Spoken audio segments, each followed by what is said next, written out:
नमस्कार. वि. स. खांडेकर यांची एक सुप्रसिद्ध कथा दगडफोड्या.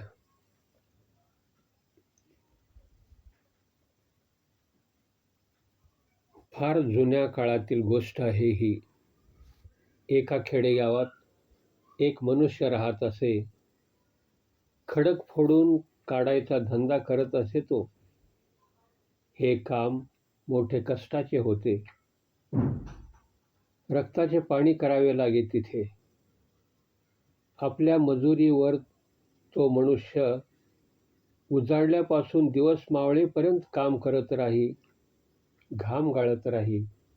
पण उभ्या दिवसाच्या कामाचे दाम पाहिले की त्याला आपल्या दुर्दैवाचे दुःख अधिकच तीव्रतेने जाणवे. त्याच्या मनातही छानदार मच्छरदाणीने झाकलेल्या पलंगावर विश्रांती घेत पडण्याइतका मी श्रीमंत झालो तर काय बहार येईल. त्याच क्षणी आकाशातून एक देवदूत खाली उतरला आणि त्याच्या पुढे उभा राहून म्हणाला, अभागी मनुष्या, तुझी इच्छा तृप्त होईल. त्याचे मधुर सुखस्वप्न सत्यसृष्टीत उतरले. लक्षाधीश होऊन रेशमाच्या मच्छरदाणीने आच्छादलेल्या मंचकावर तो अहोरात्र लोळू लागला. एके दिवशी त्या देशाच्या राजाची स्वारी त्याच्या वाड्यावरून गेली. राजाच्या रथाच्या पुढे आणि मागे घोडेस्वार धावत होते. राजाच्या मस्तकावर एका सेवकाने सोनेरी छत्र धरले होते. हे दृश्य पाहताच तो श्रीमंत मनुष्य अस्वस्थ झाला. आपल्या मस्तकावर सोनेरी छत्र नाही याचे त्याला वैषम्य वाटू लागले. तो स्वतःशीच उद्गारला, किती दुर्दैवी आहे मी. कुणी मला राजा केलं तर. त्याच क्षणी तो देवदूत पृथ्वीवर आला आणि म्हणाला, अभागी माणसा, तुझी इच्छा सफल होईल.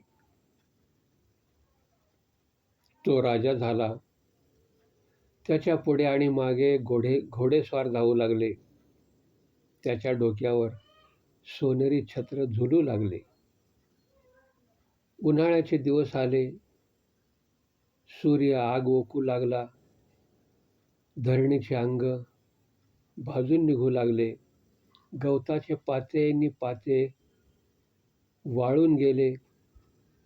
सूर्य आपल्यापेक्षा श्रेष्ठ असल्यामुळे उन्हाने आपला चेहरा भाजून निघतो अशी तक्रार हा राजा आता करू लागला.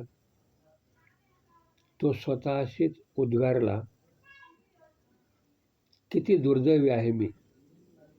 मी सूर्य झालो असतो तर काय मजा झाली असती.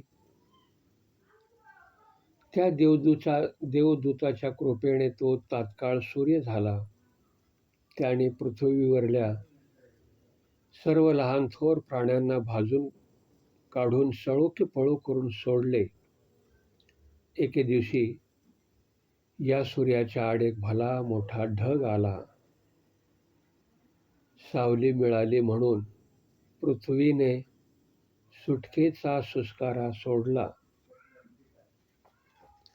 आपल्या शक्तीला असा विरोध झालेला पाहून सूर्य म्हणाला, मेघांचं महात्म्य काही निराळंच आहे.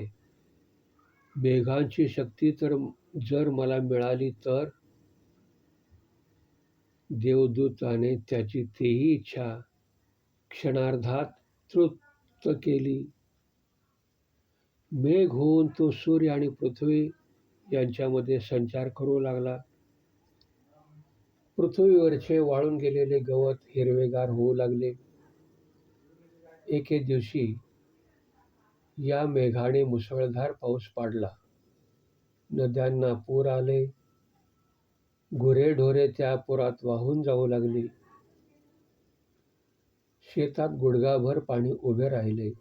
पिके बुडाली म्हणून शेतकऱ्यांच्या डोळ्यातून पाऊस गळू लागला. पण या मेघाने एका खडकावर संततधार धरली असूनही त्याला भेग सुद्धा पडली नाही.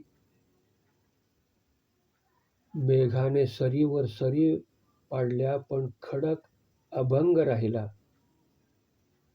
खडकाची शक्ती आपल्यापेक्षा अधिक आहे हे पाहून त्याला राग आला.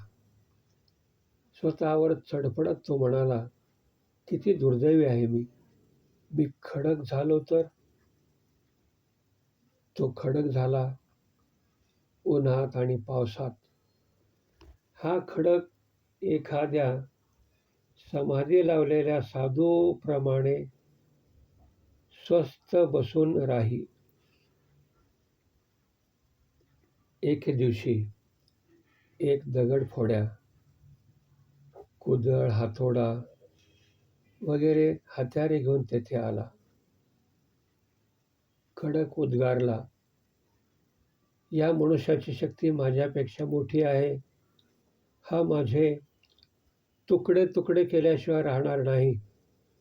छे छे छे, किती दुर्दैवी आहे मी. मी कोणी देवदूत जर मला प्रसन्न झाला तर त्याच्यापाशी मी आता एकच वर मागेन, मला या मनुष्याचं रूप दे. स्वर्गातून देवदूत खाली उतरला आणि म्हणाला, अभागे मनुष्या, तुझी इच्छा तृप्त होईल. आणि तो पुन्हा दगडफोड्या झाला.